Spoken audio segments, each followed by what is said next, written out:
Жив е той, жив е. Там на Балкана, потънал в кърви, лежи и пъшка юнак с дълбока на гърди рана, юнак в младост и в сила мъжка. На една страна захвърлил пушка, на друга сабля на две струшена. Очите мнеят, глава се люшка, уста проклинат цяла вселена. Лежи юнакът, а на небето слънцето спряно сърдито пече. Жътварка пее нейде в полето и кръвта още по-силно тече. Жътва е сега. Пейте, рубини, те с тъжни песни. Грей и ти, слънце, в таз робска земя.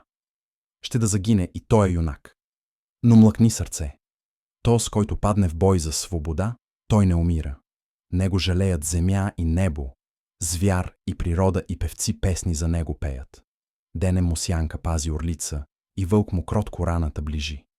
Над него сокол, юнашка птица, и тя се за брат за юнак грижи.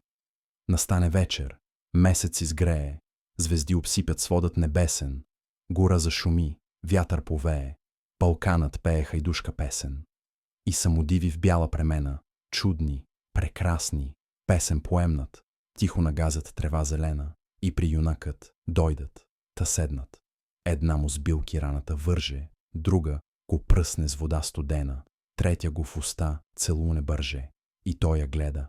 Мила, зесмена, кажи ми, сестро, де Караджата? Де е и моята вярна дружина? Кажи ми, пък ми вземи душата. Аз искам, сестро, тук да загина. И плеснат с ръце, па се прегърнат, и с песни хвъркнат те в небесата. Летят и пеят, дорде усъмнат, и търсят духът на Караджата. Но съмна вече.